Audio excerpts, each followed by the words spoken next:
The following program may contain coarse language, violence, nudity, mature subject matter, or scenes which may not be suitable for all viewers. Viewer discretion is advised.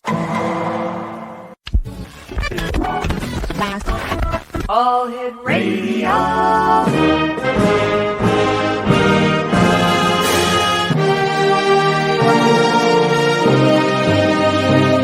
Welcome to the X Zone, a place where fact is fiction and fiction is reality. Now, here's your host, Rob McConnell. And welcome back to the X Zone, everyone. I am Rob McConnell. We're coming to you from our broadcast center and studios in St. Catharines, Ontario, Canada. If you'd like to send me an email, xzone@xzoneradiotv.com, on all social media sites, X Zone Radio TV. And this is a place where people dare to believe and dare to be heard. It's a place where fact is fiction and fiction is reality. And the X Zone comes to you Monday through Friday from 10 p.m. Eastern until 2 a.m. Eastern, right here on the X Zone Broadcast Network, Talkstar Radio Network, Mutual Broadcast Network, and Simul TV Channel 54. Thank you all for your emails. I'm still in the recent days of having beat the heck out of COVID. It's great to be back. This is day 2 after the long week off. And once again, thank you so much for all your emails and your letters and for bearing with me at these times. Exonation, my first guest tonight is Jean Keegan-Daly. She is a holistic registered nurse, counselor, therapist, and educator. And joining us now is our good guest this hour, Jean Keegan-Daly. And how are you, Jean? I'm very well, thank you, and very happy to be here. Well, we're happy you're with us. Tell us a little bit about yourself. Well, as you said, I'm a long-time registered nurse, holistic therapist, educator, and counselor. I have had private practice. I have worked in hospitals. I've worked as a hospice nurse. I have a lot of certifications in a lot of different modalities. And I have a mastership in Reiki energy healing. I'm a certified modern relationship therapist. I have an elevated listening certification. I'm a dream builder, transformational life coach, and I'm developing a new program, a 3-month program for mothers and their teenage daughters, how to help them to feel good about themselves in many ways. What is the difference between a holistic registered nurse and a regular registered nurse? Well, I was trained as a regular registered nurse, which meant that if a patient had, let's say, an emotional situation where they were crying or they were upset about something, we were taught to call the psychiatrist in for a consultation. If the patient had spiritual issues, we were trained to call in the patient's either the spiritual counselor that they might have had or someone that worked in the hospital. So a holistic nurse, even though we have all of those resources at hand in the hospital, we really attend to the body, mind, spirit, and soul and emotional aspects of the patient. So, for example, I had a patient one time in a hospital situation, young mother who was having surgery on her neck the following day, and she was very upset and crying. So I had time. I stayed with her, elicited from her what her concerns were, and her concerns were not just about the surgery, but about her 3 little girls at home with her disabled mother-in-law.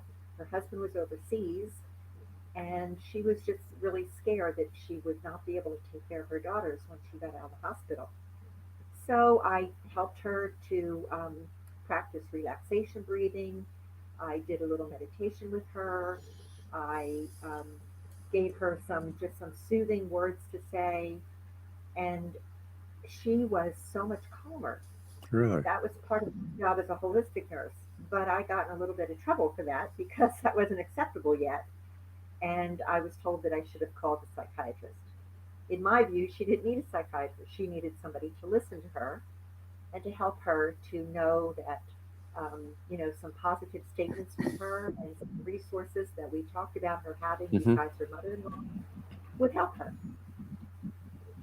I understand in 1988 you had a profound near-death experience. Can you share it with us? Yes. I was in private practice. I was very, very busy with my private practice, doing counseling and healing. I Hmm. was teaching classes. I was had two meditation groups that I ran in my home every week. And this was before computers. So I just thought that my fatigue and the pain on my right side was indeed just stress.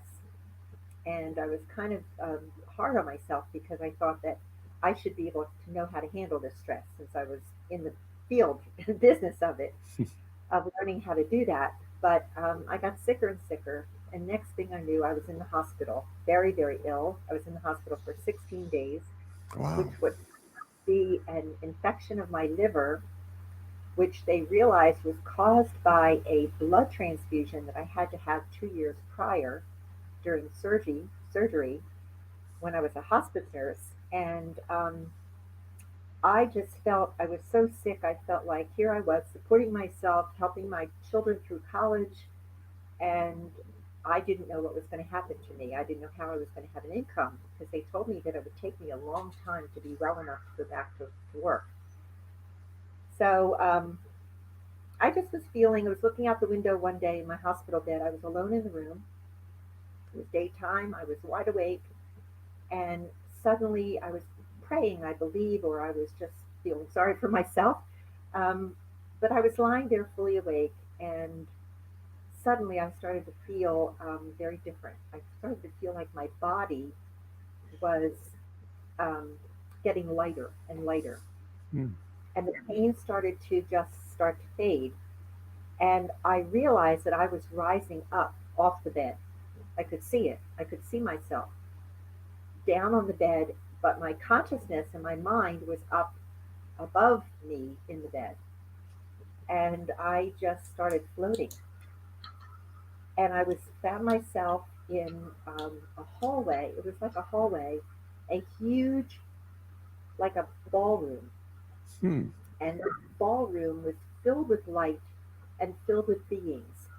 A lot of the beings in that ballroom area were people that I had known. They were family members who had died. They were patients of mine. I have a story in my book about one patient who reminded me, oh, I was a student nurse when I had her, and that was a long time before. And there was a whole story about what she was showing me that related to when I took care of her. Um, there were angelic beings. There were beautiful, glowing, and in front of me, at the end of this long hallway, and everything was light. I was floating Hmm. like a floor of light, and I wanted so much to be embraced with this beautiful, spectacular light at what I thought was the end of this hallway. And the people all around me and the beings all around me were just holding out their arms like they were welcoming me. I felt incredible love. I felt incredible peace. I had no pain. I really had no thought about being sick. I just knew that I felt more wonderful than I ever felt ever before. And everything was so easy and so peaceful and so beautiful, and there were colors I had never seen before.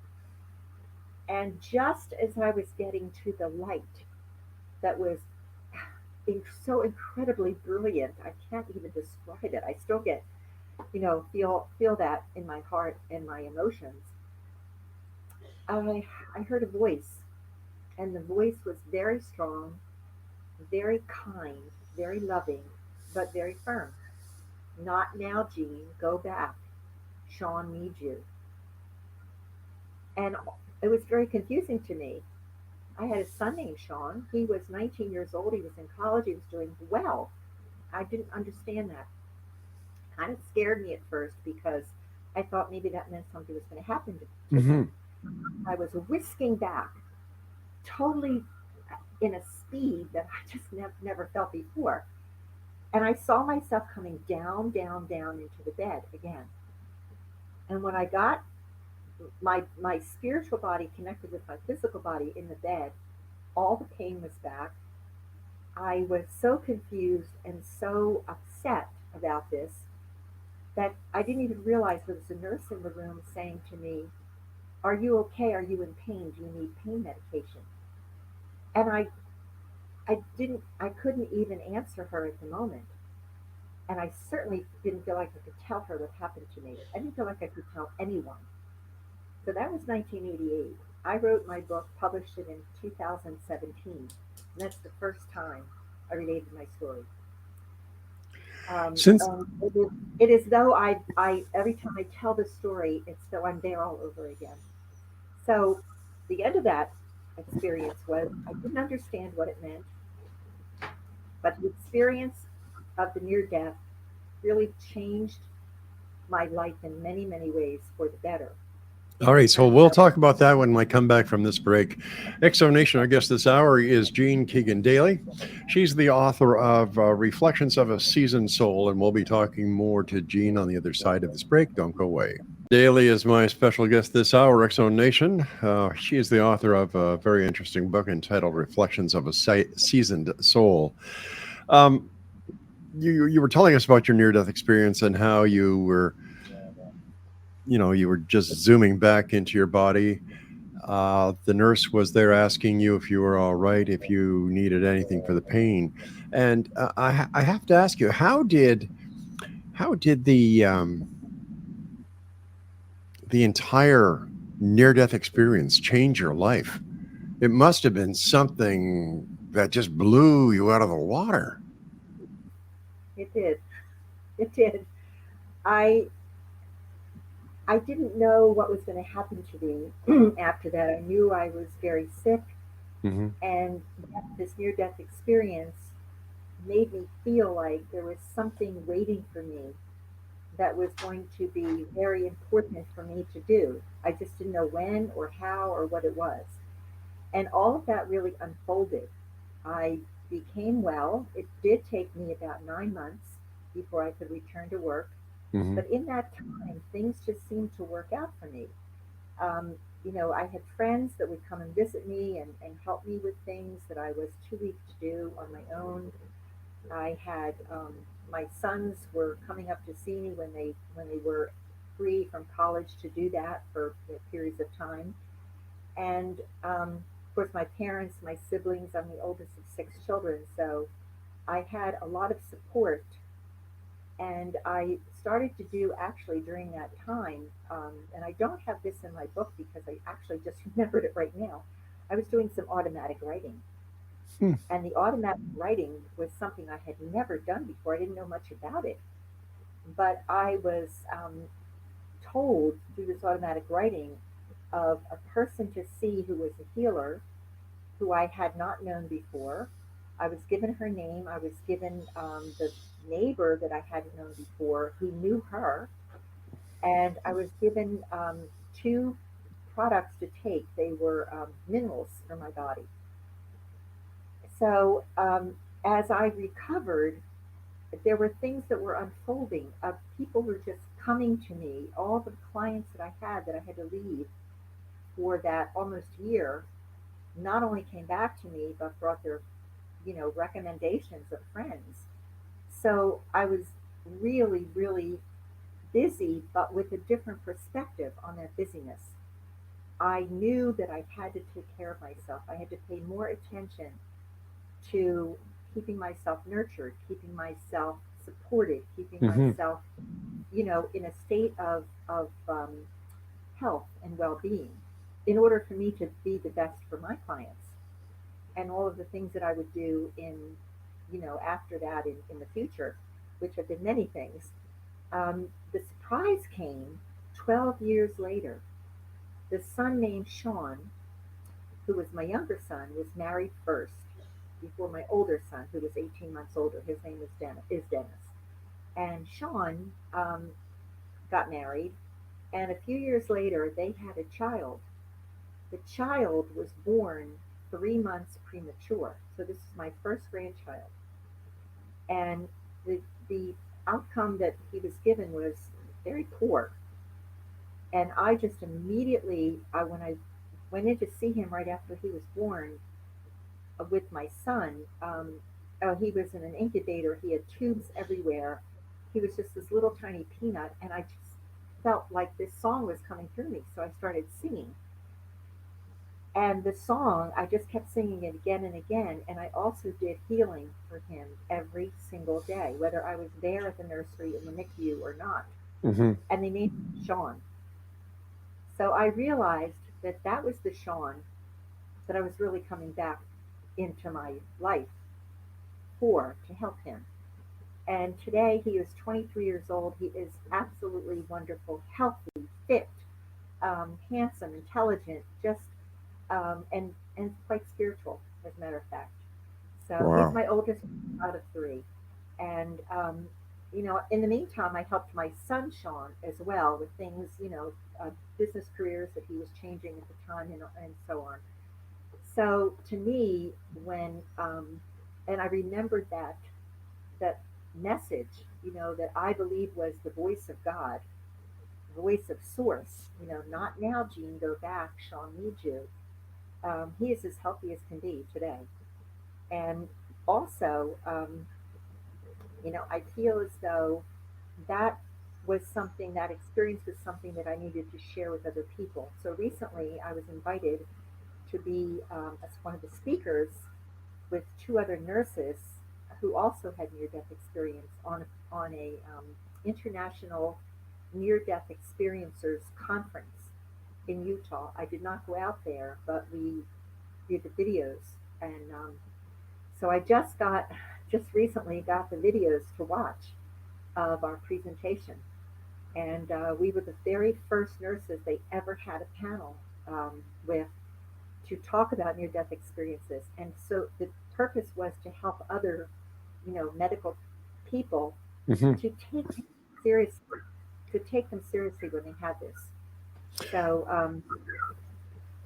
it was something. Why don't you think that the medical community takes near-death experiences very seriously? Well, first of all, that was never part of the training. You know, Okay. um, when I was a young nurse in training, Mm-hmm. we were absolutely not even allowed, and this was in the 60s, we were not allowed to tell a patient even or their blood pressure or their temperature. And certainly we weren't allowed to tell them they were dying, even if they asked us. So, I just always felt that that was not fair, that was not right. And the doctors, when patients would say, well, but I saw this light, I saw what you were doing. I was, a lot of patients have had their experiences when they're having surgery. I saw everything you did to me. And usually the response to those patients would be, oh, well, we had to stop your heart, you were on a heart lung machine, or, the brain goes into some kind of situation where, what you're seeing is a light that has to do with the function of your brain at the time of surgery since you're under anesthesia. So there was really no one I knew at the Hmm. time that really validated the experience to the patients. But I knew, even as a young nurse, I knew that they were real for the patients. I just, until my own experience, I couldn't really feel safe enough in my profession to talk to patients about that. And then I became a hospice nurse. There was a lot more freedom for me to talk with patients in hospice care. What was it like working as a hospice nurse? Here you've got the ability, and I think that anyone who works in a hospice is a very gifted and wonderful person, because here you are at the end of this person's life. You with probably with them for the couple of days or weeks prior to them passing, and it's a very special time. And how did you? I feel you're very empathetic, and you're very loving, and you're very, if you'll excuse the expression, my wife is a nurse, and and you have the same qualities she has. And I can only imagine the pleasure and pride you took being with that person at that time. Yes. You know, it was something that I sought out. And Hmm. it was really meant to be. I really believe that the universe, source, God, however you want to express that Right. creative power, um, leads us and guides us to what we are here to do. And I knew that that was part of my being here. Um, Hospice nursing to me was a highlight of my career. I've done many things in my career, and you're right, I'm very empathetic. I Hmm. love helping people. I knew from the time I was 5 years old that that was going to be my life's work. I didn't understand at the time, of course, but the whole story is in my book. And the three stories in my book of the three most memorable hospice patients, people have told me have been so impactful to them, so So inspiring. why don't we have a bit of a cliffhanger here? When we come back, let's talk about those three patients. Okay. Explanation. Our guest is Jean Keegan-Daly. She is the author of Reflections of a Seasoned Soul, and we'll be back on the other side as we continue this very interesting, loving, tender story right here on the X Zone with yours truly, Rob McConnell, from our broadcast center and studios in St. Catharines, Ontario, Canada. Don't go away. Jean Keegan-Daly is my special guest. She's the author of Reflections of a Seasoned Soul. Where can your book be purchased, Jean? The best place is Amazon.com Okay, because excellent. it's self published, it's not in bookstores, but it's online at Amazon.com, which I'm proud to say has 5 stars, a lot of wonderful, beautiful comments. And when I wrote the book, I knew nothing about writing a book and publishing and marketing and all of that. So, um, you know, I'm republishing it next year, early next year. But the marketing part of it, I didn't really didn't really know how to do. Anyway, what the books that I have sold, I've sold many on my own, just from my home. Um, it's something that I felt was so important to do. But it took me a long time before I had the courage to write the book. Before we And went before we went to the break, we were going to talk about three cases, three hospice cases, yeah, and I'm sorry I cut you off there. that's okay. Um, well, just very succinctly, these were the three most memorable patients I had, and one was a child because I had been a pediatric nurse. Oh my gosh. And as the oldest of 6 children, you know, I always was involved with children. Hmm. So when I joined the hospice, and I started to say before that I think that we are guided. You know, if we listen to that inner guidance, we always know what to do. Hmm. And even though I only met one of the three requirements to be a hospice nurse in the private hospice center that I was working in Pennsylvania, because there were none in New Jersey around me that I knew of, um, I only met one requirement, and my letter of why I wanted to be a hospice nurse got me hired right away. And I loved it. I just loved it. And I cried with the patients sometimes and their families. But this little girl, whose story is in the book, her name was Diane, Hmm. and she was an angel. She was just an angel. As a matter of fact, I spent a year with her in her home. There were no respite facilities at the time like there are now. So every patient that I saw for all those years that I worked at hospice was in their home. So it was patient and family care. And this little girl, she knew she was dying, and we could freely talk about it. She was only 9 years old, got a God brain bless her. tumor. And the story of her in the book and all that happened would take me too long to tell you, but if anybody wants to purchase the book and read the story, I think they will really love it.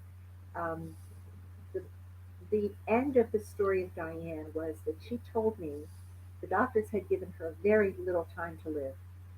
And she told me that she couldn't die at the time that the doctors said because she knew her grandmother was dying and she felt that her mother couldn't handle both deaths. God. So she made a little pact with God that he would let her live a little longer until her mother could get through um, her mother's death. And that's exactly what happened. Um, so Diane was not expected to live through that Christmas, and yet she did. And because the family was so poor and there was no father involved at the time, and she had a little brother, um, it, it's just a beautiful story about the gifts that I was able to give her, a gift that she chose for me that was just perfect. And she actually died the night after I was rushed to the hospital, hemorrhaging, and had to have emergency surgery. And I could not be there after spending a year with her. I could not be there when she died, and it broke my heart. However, she appeared to me. I had not been medicated yet before the surgery. I was in an ante room.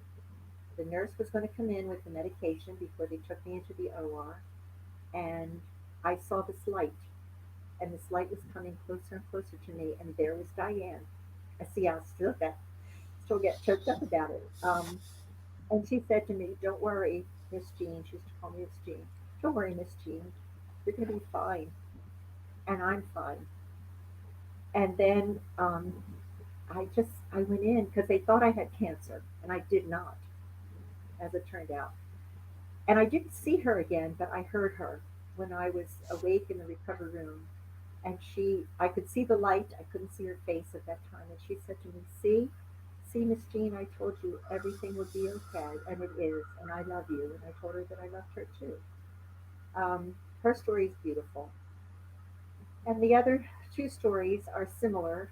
One is Trudy. Trudy was my very first hospice patient. She was a very angry woman. She had lung cancer. She was very angry. She kind of threw me out the first two times I was there. She didn't need a nurse. She didn't want a nurse. She was going to die. And I was able to get her to trust me because, that's really important when you're working with patients. To be so kind and attentive and open to listening to them so that they're not impeded by any judgment or anything. And she told me the story. Her husband had died a year earlier. Her son had died 6 months earlier of a brain cancer behind his eye. He was only 34, I think. And now she was dying, and all she did was wanted to die. She was very angry. So I gained her trust, and she was in pain, so I started to ask her if I could just put my hands gently on her chest. And she immediately felt comforted, and she wanted to know what that was all about. So I started talking about energy healing to her. Anyway, over 4 months, there was such a transformation in Trudy that she told her minister at her church about me, and I went and talked to the congregation about what was going on with Trudy. And she appeared to me as well. As a matter of fact, there's a story in my book, and her story, about a time when she actually was seeing the other side, and she thought I was with her, and she was talking to me like you could see on her face it was translucent, like she was in a reverie, and she was saying, "Oh, Jean, it's so beautiful. Oh, can you see? Look at those colors." And then she came out of it because the doorbell rang, and she said, "What? Why am I here? What happened to all of that?" And I said, "Trudy, it's not your time yet, but I think you had a glimpse of what you're going to." And she went back into it again, and she said, 4 o'clock Thursday. That's when my husband's going to come for me. So I changed my schedule so I could be with her at 4 o'clock on Thursday, thinking it was Thursday afternoon. I get a phone call at 10 after 4 in the middle of the night, on Wednesday night. I was asleep, from the night nurse, who said Trudy died at 4 o'clock Oh my a.m. gosh. Yeah.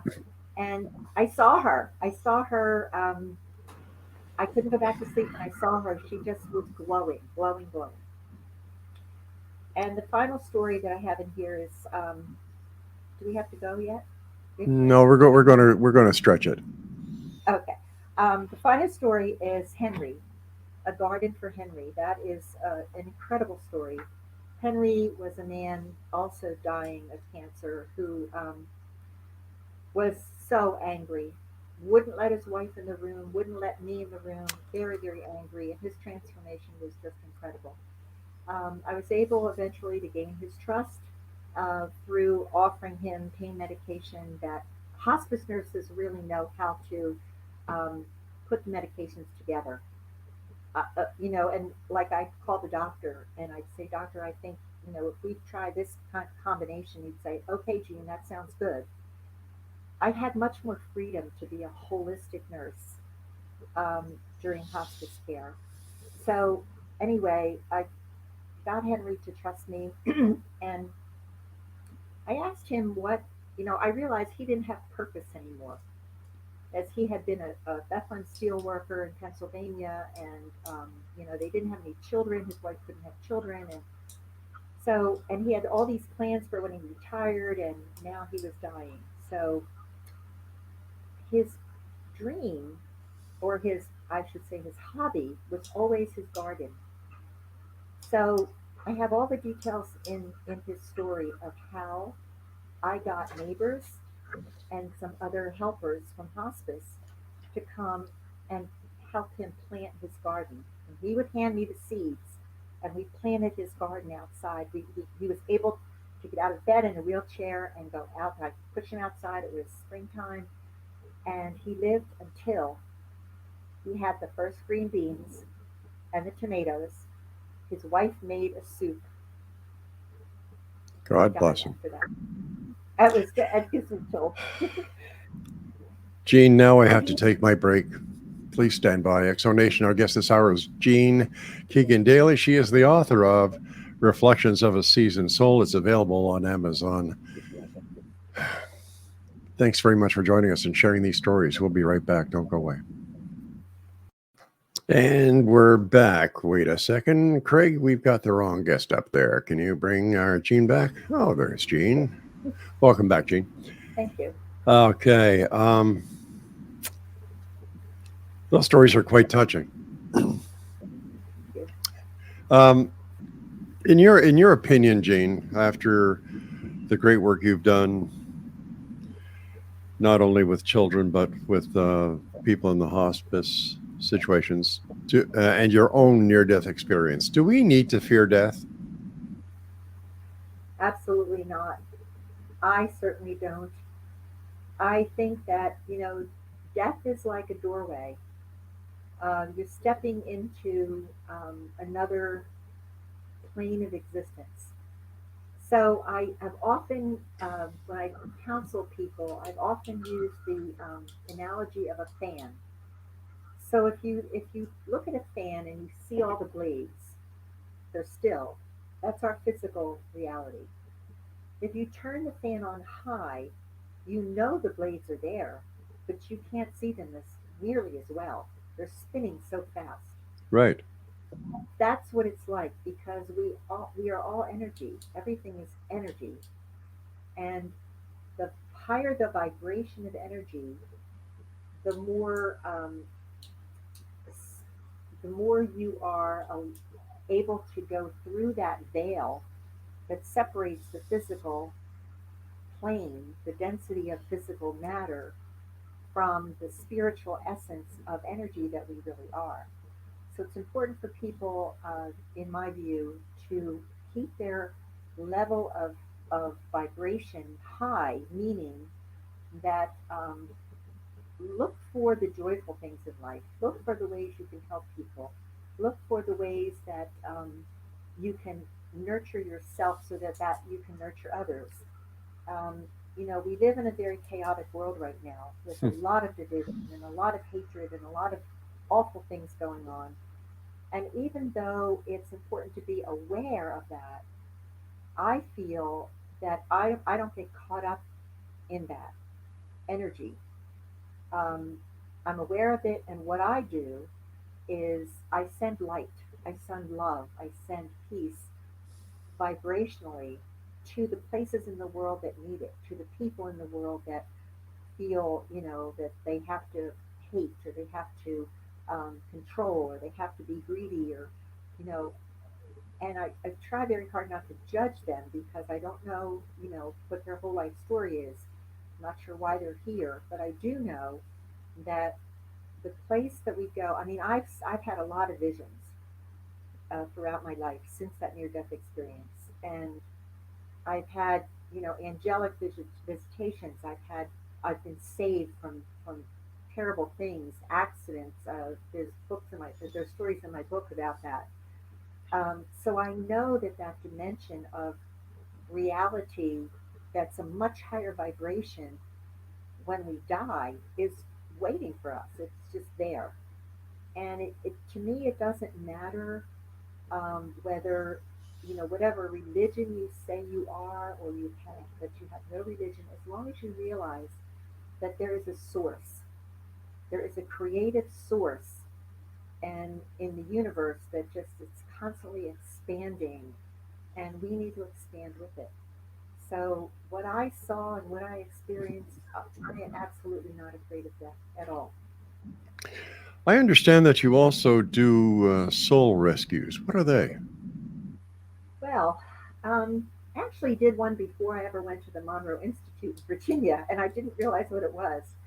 A soul rescue is a person who is dying, or they have already died. They've gone Hmm. through the state of dying, but they haven't gone completely through that doorway, as I call it, or that veil into that spiritual realization. They don't realize that. So they're kind of caught. They're earthbound spirits, as I've been told they're called.